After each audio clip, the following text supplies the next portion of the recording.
welcome to everybody to this is a Lab and Collaborative Innovation Network seminar. I'm Cristiano De Nobili. I'm a physicist and lead AI scientist at PySchool. PySchool is collaborating with the ESA Lab in organizing also this kind of event.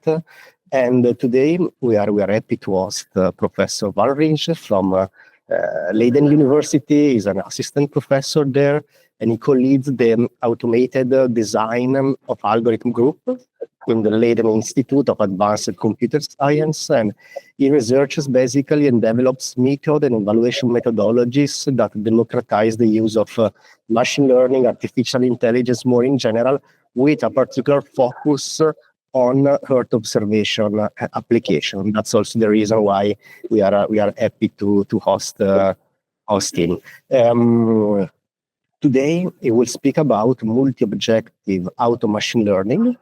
And so I'm glad again to host all of you. And please, Rijn, go ahead and you can start with the presentation. Great. Thank you for this very nice introduction. And one thing, of course, that we're also working on. In the past, I've been a visiting professor at LIACS. I believe that was in the year 2022 or something. It took a while, and then currently we're also working on this again. So hopefully, next time when we meet, it can even be in person in Trustworthy. And today I'm going to talk about work that we did together with the two PhD students and one of my colleagues here at Leiden University. So Annelot Bosman and Matthias Koenig have worked very hard on the project that I'm going to show you about. And that also shows a little bit my vision of what I hope to achieve in the context of this visiting professorship at PhyLab. First of all, where is Leiden University? So where am I based? If you put this dot on the map, most of you will actually know where this is, because this is well, let's say not walking distance, but you can actually bike to Estek here. So many of you might have been in Noordwijk. Well, Noordwijk is a neighboring village of Leiden. So if any of you ever are visiting Estek, feel free to drop by. Leiden is actually also a very nice city where you see things like these canals. This is our university building, which of course looks beautiful, and one of our former alumni, whoever has seen the movie Oppenheimer, will also recognize that certain scenes of that movie played in Leiden, because Einstein was at the beginning a professor in Leiden. So that's one of our alumni. Leiden University has, in that regard, some nice legacy. So what I'm trying to say is, next time that you visit Estek, do reach out, because maybe we can even collaborate a little bit and talk a little bit at the university premises. Good. So what I'm going to talk about today, of course, is related to the machine learning pipeline and to automated machine learning. And of course, I will tell you in a second what a novel contribution this is. But just to have everyone on the same page, machine learning usually works a little bit like this. You have somewhere a handwritten digit. That's in itself not the most interesting application. But what you want to do is, of course, you want to find a classifier that determines this handwritten digit is in fact 5. What you can do for that is you can employ a data preprocessor, a feature preprocessor, a classifier. All the classifiers that you can choose from in scikit-learn have different hyperparameters, and setting this stuff correctly is often a confusing task or a complicated task. And this is something where we want to support the data scientists in the loop by selecting the right model type, selecting the right hyperparameters, and selecting the right pipeline generally to do all these selections. And that typically is modeled as a black box optimization problem, wherein you have some input that can be the data set. Something needs to happen. Some modeling black box need to be selected. The neural network, maybe a ResNet with certain hyperparameters, with certain pre-processing procedures, etc. And typically out comes some output. And after that output has come out, we can make a decision. Was this good enough? So maybe the model performs good enough, but it's a little bit too big because it cannot be deployed on a satellite, or it takes too much energy, or the latency is too low. So we can somehow assess the performance of this model, and then we enter the loop, and someone has to make the decision, yes, good enough, or we have to select something else. And automated machine learning is all about getting the human that's typically in the loop out of the loop, and making sure that we use new and novel methods, not to get the human out of the loop, but to make sure that the human is able to reason about other more useful things than just optimizing the hyperparameters. So there are things that we can that humans should do in this loop, but that's definitely not selecting the architecture and optimizing the hyperparameters. And that's what automated machine learning is typically all about. Now, what are then certain components of automated machine learning? So automated machine learning typically consists out of 3 components.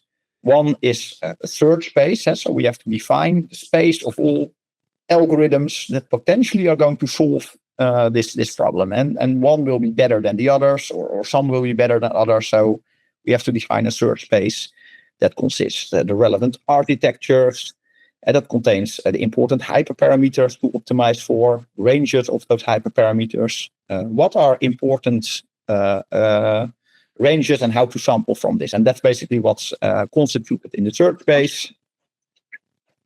Then, of course, in a search space, what you need is a search algorithm, an algorithm that traverses the search space. Of course, if you think super simple, you could, again, think of the human in the loop, or you can think about simple things such as random search, grid search, whichever of these methods. But of course, the automated machine learning field has come with more sophisticated methods to traverse this search space. But think again back of this loop. This search algorithm basically tells us which component to select next to figure out, because we cannot try them all. We basically have to make decisions in which order to select certain algorithms. And finally, since we're going to explore not just one model, but we're going to explore multiple models, maybe a ResNet 18 with certain hyperparameters versus a ResNet 34 with certain hyperparameters, we also need a mechanism to determine which of these models eventually is going to be chosen. And that can be based on performance, it can be based on latency, it can be based on model size, or a combination of those. But basically, the performance evaluation method determines of all the methods that we have iterated over, similar to if a human would do this. This would now basically tell us which of those is eventually promoted back to the human, or to the problem owner, so to say. And if you put this all together, what you get is automated machine learning. And there are, if there's one thing to take away from this presentation, there are various automated machine learning packages that basically do all this kind of stuff for you. And one very interesting one, maybe for the Earth observation community, might be AutoPyTorch, because that typically solves this problem for neural networks on image data. Now, how does that typically look? Well, we have a hyperparameter optimization problem that we want to solve. And basically in all the papers, that's a little bit defined in a similar fashion to this formulation. This is basically the hyperparameter optimization problem, where we have an algorithm and a hyperparameter set that are being trained on a certain amount of data. I will actually add that to this slide before I send it around later on. And then there's some function, in this case C, a cost function or a lot function, that measures how well does this specific algorithm with these hyperparameters perform on the current data set. Then there's, of course, an argmin, which basically compromises of the search algorithm. Think of random search, think of Bayesian optimization, think of whichever search optimization method we're looking for. And there's, of course, a search space from which we sample these algorithms, and you can define all sorts of problems. You can make it a little more complicated by calling it a combined algorithm selection hyperparameter optimization problem. Neural architecture search is also part of this, but that's basically the problem that we try to solve with automated machine learning. Good. Automated machine learning exists already for more than 10 years. So why are we still excited about automated machine learning? First, let me talk about, but maybe that's a good thing to mention. So neural architecture third already exists for 10 years. Hyperparameter optimization already exists for 10 years. So why are we still doing research towards these type of methods? Well, basically because there's always more interesting problems that have not been solved yet, right? So let's say hyperparameter optimization, we can do great things there, and we don't need to define a new Bayesian optimization or a new hyperband method. But of course, one of the nice things that we can do, and that's the thing that I'm going to talk about today, is there might be new objectives that we're interested in. So in my one of the things that I want to do in collaboration with PhyLab is find a neural network that are not just accurate. We don't need neural networks that are even better at, let's say, doing optical digit recognition, but what we really want is neural networks that are also maybe robust. And in this case, I will talk about robust against adversarial attacks, but you can also think of other forms of robustness that we might be interested in. And I think in that direction is still a lot of novelty to be made for the community of the automated machine learning community, basically. And there's a lot of things that we can and should still do. And some of the projects that we run on this, one of them is using learning curves to predict which type of models are good. You can imagine if after one epoch you have already some performance estimation of your network and it turns out to be pretty bad, maybe we don't want to continue and then use all the resources on this specific configuration. Maybe we want to continue with some other methods. So that's one line of research that we're exploring. Meta learning, that's something where we try to learn, given maybe some satellite data, we've seen that certain configurations work better than others. Maybe we can already use those configurations then on a new data set, and maybe we can learn a little bit what type of configurations and what type of models work well for what type of data sets. One thing that you could take away from meta learning is the general observation that convolutional neural networks or ResNets will work well for image data. That's of course a very high level and not a very useful thing, but that's something to what meta learning could come up with, and also more detailed, of course. And that's so we're doing currently also automated machine learning for large language models. There are 2 PhD students working on that here in Leiden, where of course training ChatGPT took OpenAI 9 months on a large cluster of GPUs. So the specific challenges for large language models are basically how can we already very fast discard non-working models. And today what we're going to talk about is this a branch of multi-objectivity, right? So we don't want just accurate models, but also models that are in some cases fair, in some cases interpretable. But today mostly robustness is what we will be interested in. AutoML for recommender systems is something that we do, and currently we're also involved in 3 Horizon project proposals. So that's after this meeting, what most of my time until the coming deadline will be somewhere early October, will be going up towards. So basically this is to say that AutoML is a booming field with many things happening, many projects still being accepted, and many goals to be pursued, especially on this part of multi-objectivity, in my opinion. Good.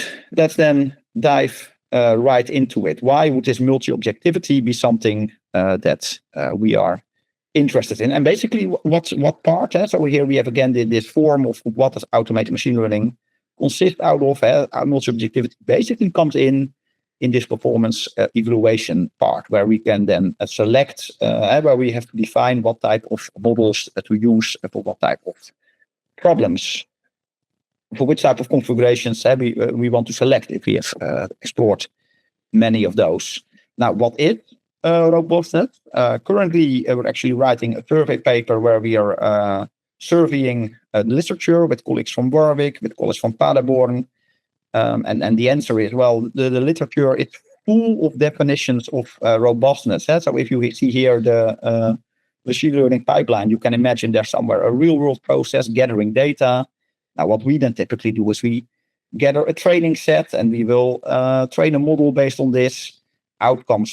So this model, and then we can deploy it in the real world where real world data comes into the model and the model makes predictions or generates stuff for us. And that's everywhere in this process part where robustness actually is a requirement. Sometimes it goes automatically. Sometimes you really need to do some stuff to achieve such robustness. So you can imagine in some cases there will be a random noise that enters your testing data. You should be able to deal with random noise. By the way, most machine learning algorithms are good at dealing with random noise. So that's a big plus. Adversarial noise is what we're talking about today. That's something that in some cases might also be extremely important. And models should be robust against that. And now what is adversarial noise? You can imagine neural networks so we discovered, I think 10 years ago, neural networks tend to be sensitive to a small input perturbations. So here we see an example, and everyone will agree with me that we see here a stop sign. Now I can basically adjust. If you go to this link, you will actually see the website that can do this. We can adjust this image by slightly perturbating the input. On the right, you see kind of the same image. Everyone will agree with me that here's still a stop sign. But when you give this to the same machine learning classifier, it will now say this is a 120 kilometer per hour sign. And that's, of course, extremely dangerous, not just for, let's say, road vehicles, but also for Earth observation, situations where you can imagine that you can, for example, adversarially perturbate the way that the satellite or some other observation will perceive a ship or something like that. That's, of course, exactly what you don't want to be misclassified in a certain way. So neural network verification. Basically, what you see here is an adversarial attack has been taken place on this stop sign. And, there's many types of adversarial attacks. It depends often on what type of data the attacker has access to. Doing such an adversarial attack is actually quite simple. It's not hard to create such an example for which the model is wrong or makes a wrong prediction. And basically there are several settings where we will today look at robustness. We want to achieve robustness for the white box setting. So even if somehow your model is open source and the attacker can see what all the individual weights of your model are, we want to be robust against attacks that an attacker does on such a open source model. And there's of course also an attack goal. So there can be a targeted attack where someone specifically wants to change a certain satellite image to a certain class, or there's untargeted attacks where the goal is just to mislead a model. And what we want to do is we want to be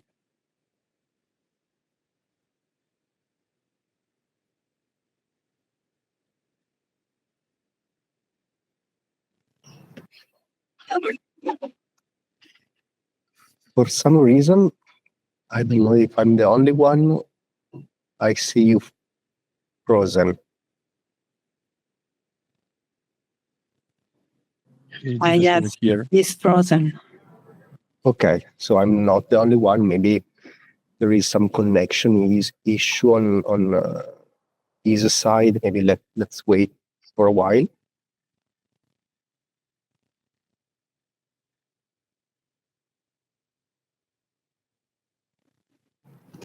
In the meantime, I suggest that if you have any question or doubts, feel free to write in the chat or interrupt us. It's back. Perfect. I was just saying that in the meantime, if there are any question or whatever, people can think about them and ask. But okay, you are back. Yes, so Jerome just dropped, and I'm now making a hotspot, so this won't hopefully happen again. My hotspot turns out to be quite robust to not put in a bridge to the presentation. Okay, so an attack, how do you measure such an attack? You can imagine there's certain attacks where you just perturbate one pixel, or if you, of course, perturbate all the pixels, that basically means, of course, someone will notice it anyway. If you perturb just one pixel, that would be pretty bad. If you can, by just changing one pixel, attack the neural network. And then there's, of course, everything here in between. And one of the things that we can do is we can, of course, quantify the scope of such an attack, or the magnitude of such an attack. And basically how you can look at this is, so here we see on the right, we see an image of a data set. On the top, we see some positive class items. On the bottom, we see some negative class items. We see here the line that is basically the machine learning classifier that is basically, how do you say, separating the classes. And using some L norm, we can define what is the scope that an attacker can basically make an attack and change or confuse the classifier. So you can imagine, suppose this is a two-dimensional data set, and we see here a red or one of the positive class inputs.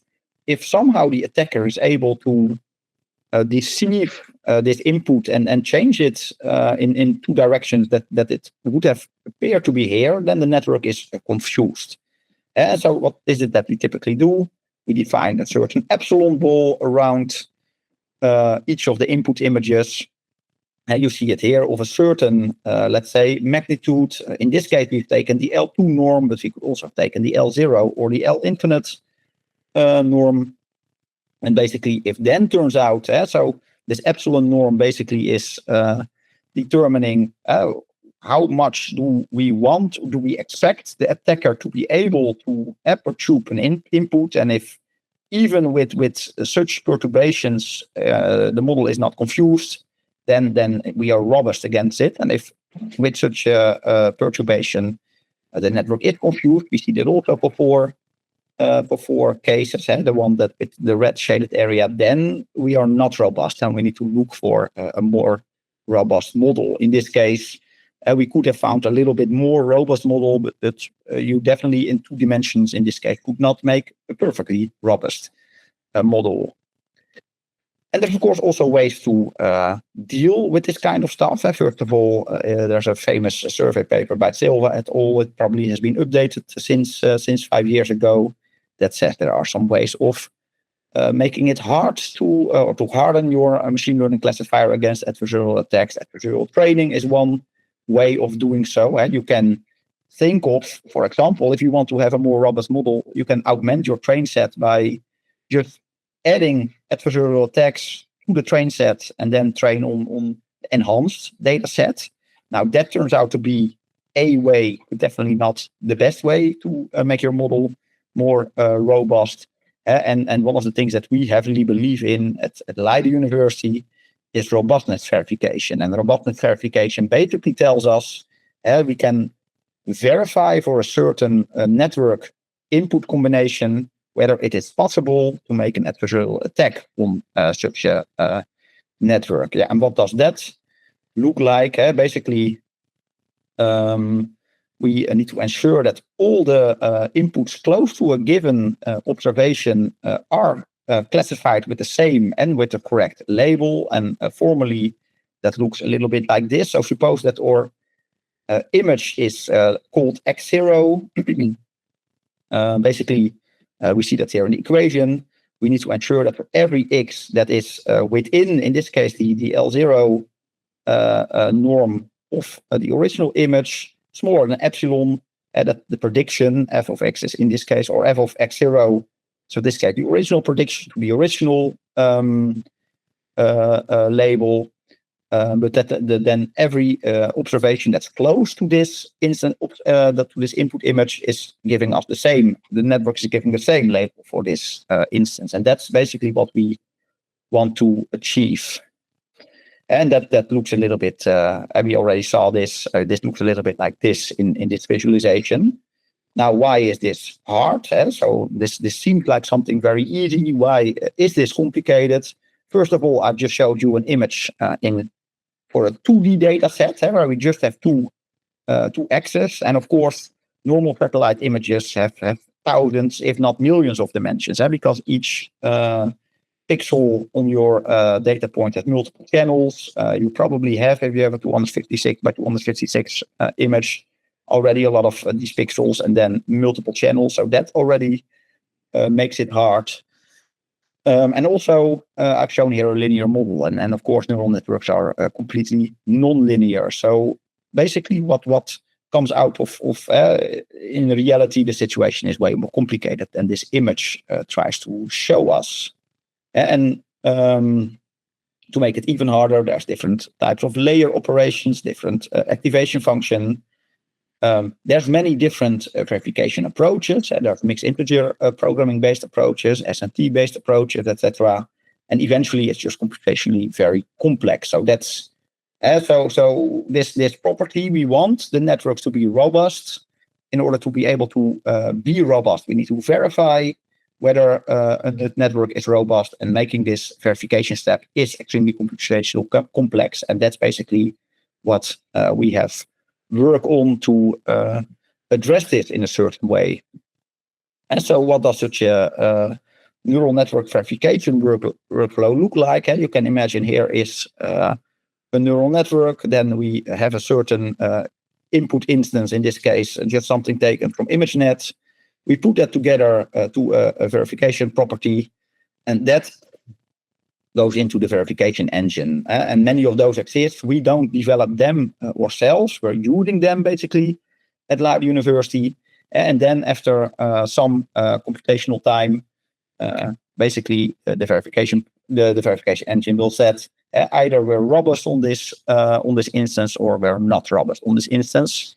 And we do this for many instances. We have to do this if you have a data set consisting out of 10,000 of observations. We have to do this 10,000 times. And if one of these properties takes maybe an hour or 10 hours, or you never know how long it takes, if you do this 10,000 times, then it will be extremely expensive, of course. And that is what we are trying to address. And today I will basically talk about two papers that make that, or two works that make these robustness verification things more tangible. One of them is the work by my former student Matthias Koenig, and the other is the work by one of our PhD students, Annelot Bosman. And verification can be extremely expensive. So I already said, when we do automated machine learning, what happens is we have multiple models typically. That's kind of visualized here on the x-axis of this problem. And in order to assess whether a model is actually robust on a certain data set, or when applied, then you have to, of course, set it on several instances that we show here on the y-axis. And of course, if you take the Cartesian product between all these models and all these instances, then you come with quite this big grid of all the possible combinations of these two. And that can be, if every let's say item, every cell on this matrix needs to be verified, it takes a lot of time. Whereas maybe we're going to evaluate maybe 200 different models, but maybe already for some of them very early we know that they are not going to be good for this purpose, and maybe we can, for that reason, for some models, we will of course evaluate them on all the instances, but for most models we can basically drop them early already after evaluating them on several of the instances. And this is a paper that we published last year at the AAAI conference in the USA. And the goal is here to reduce the amount of queries to this verification engine, because those are expensive, and basically we still want to select the most robust model. So we don't know for sure whether the model is extremely robust, but we want to reduce this number of queries. And one thing to steer this search procedure is what we call the delta value, and the delta value gives us an idea. It doesn't answer the question. That's why we still need to do how do you call it? We still need to do a neural network verification. But this delta value gives an idea what might be a strong, a robust, on which instance a model is robust, and on which instance it's not robust. And that of course allows us then to give the model very soon the instances where we think it will not be robust on, so we can drop them quite fast, and we can drop the model and then focus our time on the models that do work, that do seem to be robust. And basically, then what we do is something very standard in automated machine learning. We apply a racing algorithm where we basically consider all possible networks in the beginning. Then we sort the instances in such a way that we start, that we have an order where we start with the instances where we think the model will be not robust on. So those we give first the challenging instances, and then later we go to the less challenging instances in the hope that we can stress test the models quite early. Then we give the instance to each of the network that we're still having in consideration and check whether it's robust or not. This is, of course, the very expensive step where we are going to call to our verification engine. And then the moment that we've done this on a single instance, or maybe after 2 or 3 instances, we kind of know whether which ones are for sure not going to be in contention anymore. We do a statistical test. Is this still the possibility that this model will at later instances become more robust than the best seen models? And this loop we will repeat until we've only one model left that has statistically proven the most robust model at that time. And this is basically what we're going to do. And here is, of course, two key elements. One is this delta value. That's one of the contributions that we made in this paper, where we don't give the instances in a random order, but we give the instances in a specific order. And the second thing is we're going to compare the networks against each other on the performance on the outcome of the of the verification engine. And we can do, of course, a statistical test, but we can also say, well, never mind statistical test. We're starting anyway with the hardest instances. The moment that you run behind, we are no longer considering you. And that's what the student did. That's basically this remark that we make here. And then, of course, you get several options where one is the exhaustive evaluation, where eventually we end with quite a lot of verification queries ending with a lot of runtime all cumulatively. But of course, you end up with the most robust model. There's no other way around it because you have done all the queries. Of course, this is something a bit naive, and that's not what we're going to do. Then there is just using a racing algorithm where we don't use the delta values that we have incorporated. This already goes faster. This, of course, does not have to be end up with the best, most robust model. It does in this case, but there are also cases where it does not. One other option is to do not really racing and not using the statistical test, but do the aggressive racing, so to say. In this plot is called naive racing. That is even faster. Also does not have to, definitely does not have to end up with the best model. And eventually what turned out to be the fastest is, of course, we also incorporate this sorting mechanism based on the delta values. Now, we've then done this first on the MNIST dataset. We can also do this on the CFAR dataset. There, the runtimes can be even higher, as you see from this plot. And there we kind of have the same order where these delta values turn out to be quite useful. And you see indeed that in some cases you don't end up with the best possible models you can. If you make this, of course, unless you use the exhaustive evaluation, you can, of course, by accident pick a model that is less robust. But the speed up factors compared to the exhaustive method are quite significant. You can basically attain speed up factors of 108 and 42, which of course, in all reality, the exhaustive evaluation is not very, not very smartly designed, but it's something that you can very easily beat by incredible speed up factors. This one comes a little bit too early, this slide, I think. So intermediate take-home message. I will soon go further into the other work that we have. Neural network robustness verification can be expensive and time-consuming. we have developed here the delta values that give us an idea which instance to test first, so that we can speed it up, and eventually that brings us way closer to using this robustness definition in neural architecture search methods, where basically we have to, of course, check out multiple models, and where we can save a lot of time by doing less queries to the robustness verification engine.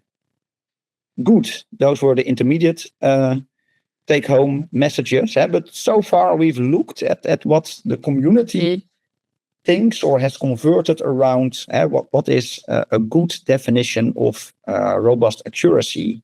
And basically that's again this image that I've shown already several times. And basically, of course, which model to pick also depends on what your definition of robustness is. So this epsilon value, basically determining the scope or the magnitude of the attacks that you want to defend yourself against. One model might be good for low values of this epsilon, but if you change this value of epsilon, there might actually be different, the picture might change. If you want to be stronger against high values of this, against high magnitude attacks, maybe we have to select a different value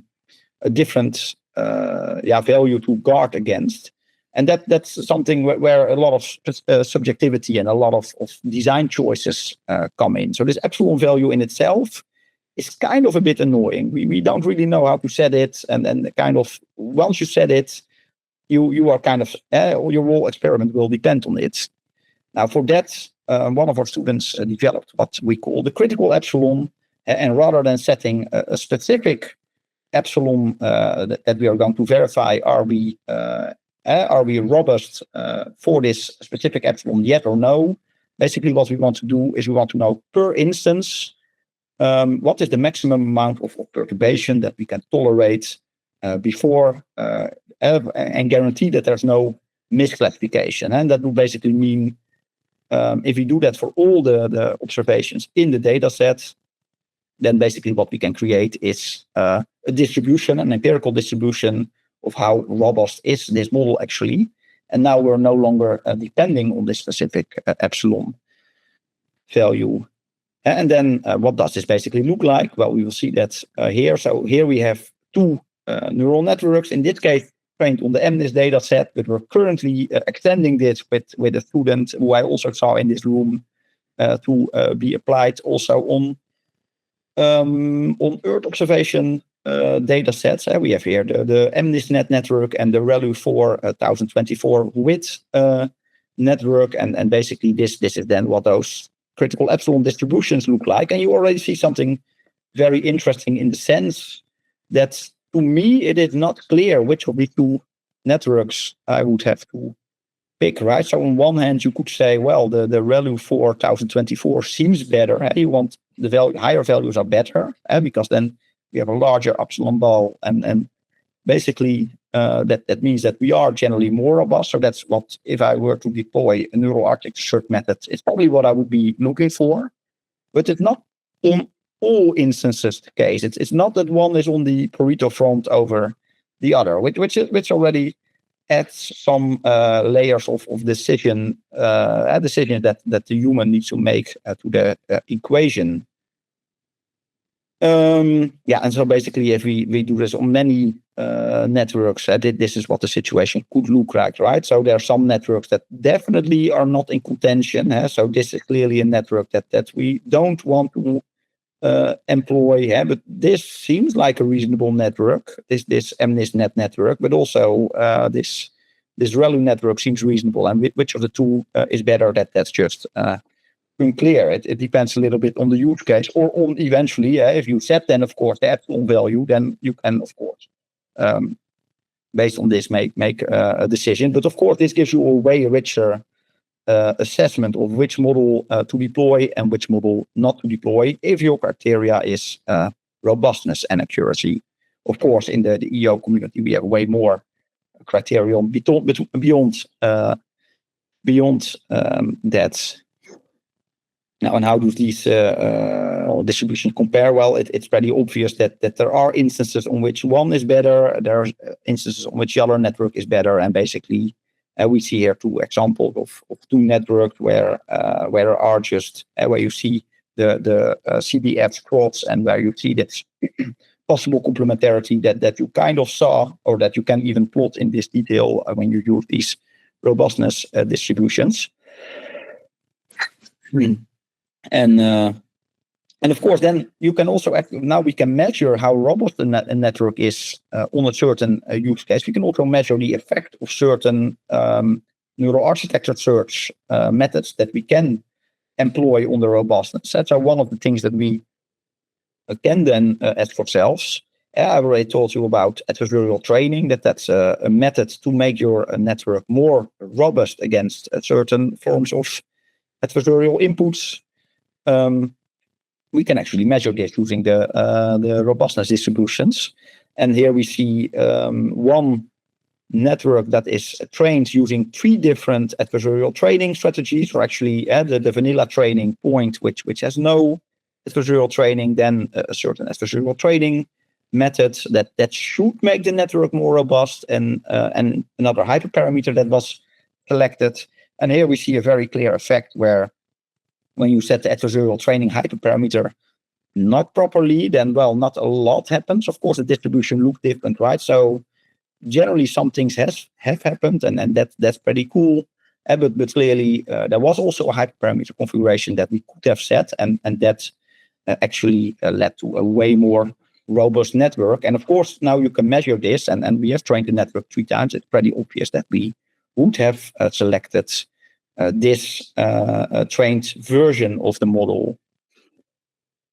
And that's basically how far we've come so far with this type of work. So robust accuracy itself is not enough. So what we talked about in the first part of this presentation, just measuring the robust accuracy according to a certain fixed attack magnitude, you can of course use it, but there's clear limitations to it.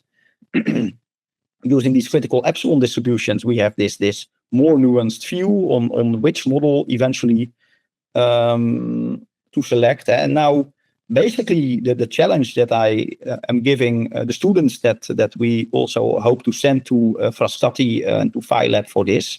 And now we can measure the robustness. Which of the networks should we actually select, and can we actually steer the neural architecture search process to get networks that are even more robust towards the criteria that we're looking for. And you can also think about other criteria such as explainability, fairness, etc.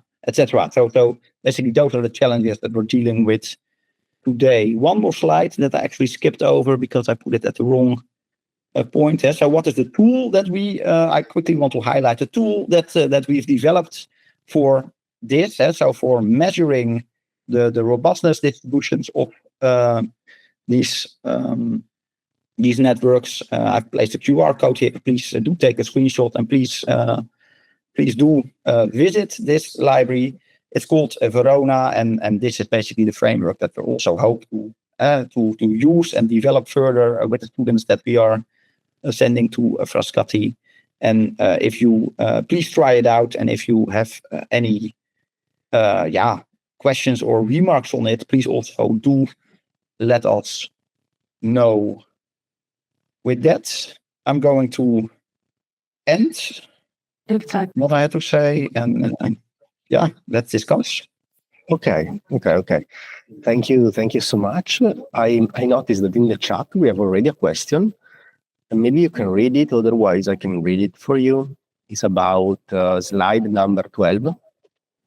Yes. Let's go to slide number 12. Sorry that I did not see that before. I would have stopped and explained it. Yeah, that's true. Also, I missed it, unfortunately, but okay. So this is basically slide number 12 tells us. So the question is, could you please re-explain slide number 12? It was not 100% clear why models should be vulnerable to attacks when brought out as open source, and we let the attacker change the weights of a model. It could Yeah. So in that case, I should actually explain it a little bit better. So we are addressing the white box setting, where the model is open source. Of course, an attacker, when you deploy the model, the weights are stable, but you can imagine that the inputs, and so that I can, as an attacker, I can kind of manipulate the inputs in such a way that without touching the network. Of course, I need to know the weights to be able to make my attack. But without touching the weights itself, if we change the inputs, then such an attack can be successful. And one way to think about this in, let's say, in satellite applications is, I suppose, that you try to zoom in on a certain ship that is sailing. If you were to paint certain parts of the ship blue, maybe it looks like the ship is smaller. And maybe in that case, the right type of ship might not be able to classify correctly. So that would be one of the so maybe the ship looks smaller than on the satellite, and you might not be able to really interpret correctly the goal of the ship wherever it's coming. So that's kind of the canonical application, I think, that where satellite data comes in. So to quickly summarize, it's not about the weights, it's about knowing the weights, so you know how to manipulate the input to attack such a model. And I see in the meantime, Christian also has put the LinkedIn page. Yeah. For future events, so people can check them and when they will be announced. There is another question. Yeah, from Vardan in the chat as well. The question from Vardan. So basically, you want models to be robust against those type of attacks, and there are various ways to address that. One of them is adversarial training. The initial attempts at adversarial training were to indeed just add to generate adversarial attacks, add them to your train set, and then retrain based on them. But those are not very successful attempts. Of course, in 2D it works very well, but in image amount of D, it does not really work well. And that's something that people already quite soon realized. And then one very common way of now doing it is by finding a set of following the gradients towards a certain loss function that seems to be more stable, and that's the current way of training. So that example was basically on this slide, where we used PGDK, which incorporates a certain loss function and then finds a different set of it uses a different way of gradient descent to come to a hopefully more robust network if you set the parameters correct.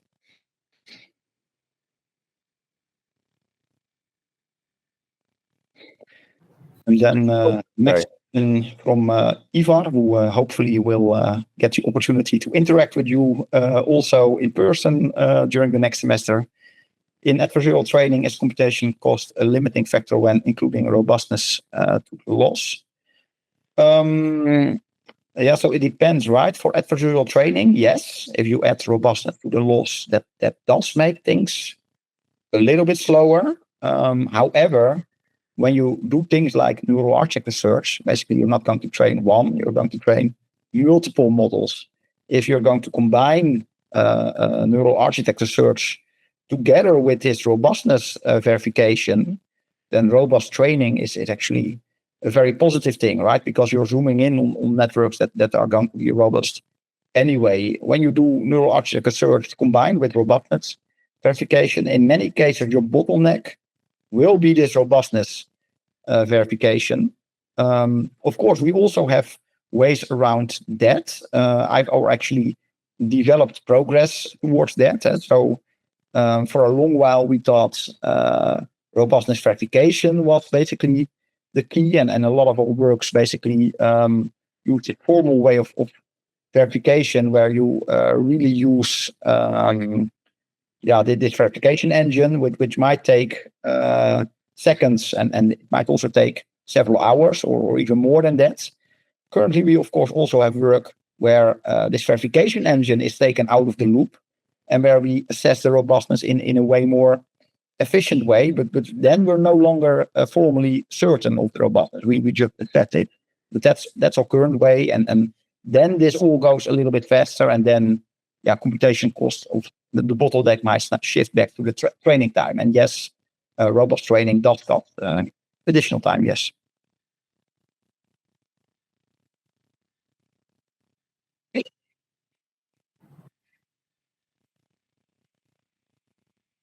Okay. Very good. Many questions.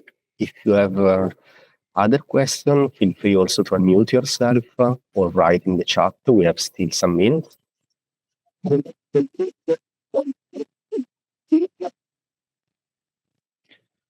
So the next question is why robustness is concerned with adversarial attack and not translation, corruption, rotation, and scale invariance. Yeah, so one of the things that I also would add, so let's get back to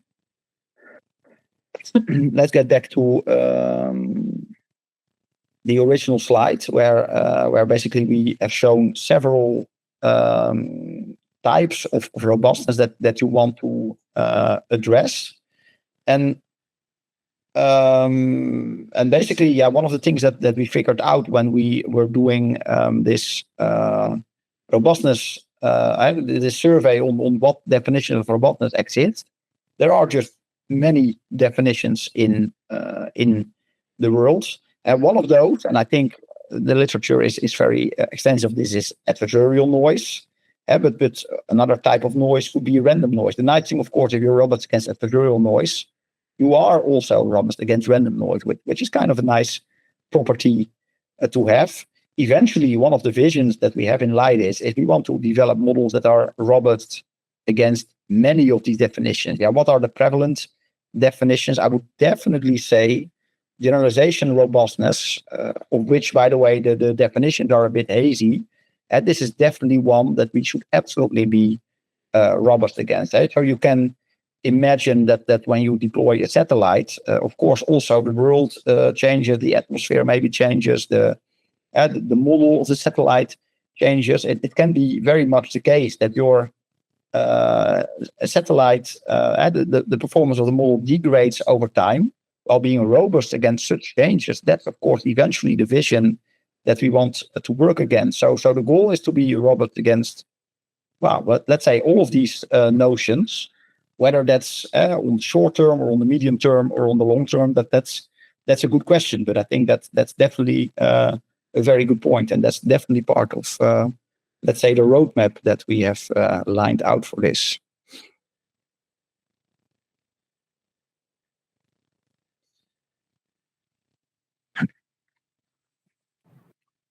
Okay. So I think I don't see any other question. Maybe let's wait 1 minute. But anyway, there were many, so that means that the talk was interesting and interactive. So this is the purpose also for next talks. The idea is really to have a chat with the speaker and interact very, very easily. I can tell you that we are planning to increase the number of these seminars in the future. We hope to have them bi-monthly, so 2 times per bi-weekly. I don't know how to say exactly in English, but again, 2 times per month. And we're working on that. It's not easy, because obviously this asks for organization, to have a list of interesting topics, but I hope we can make it. And again, from my side, it's everything. I don't know if you want to add something else. Otherwise, we can close the call. Nothing from my side, but very Patrick. attend in 2 weeks. Yeah, from our side as well, thanks a lot to Cristiano and Chin for co-organizing this with us. of course, to the speaker, Professor van Rijn, for this exciting topic, which is really raising all these ideas of how to use the technique and even spot the issue in Earth observation and then tackle it and become robust. So thanks a lot for the very nice introduction and also kind of like a presentation of solutions and where we are at right now and the future. And then finally, thanks, of course, to the very engaged audience as well. So we are looking forward to the future editions of this. Thanks a lot. Great. Good. Thank you to everybody again, and see you next time. Bye-bye.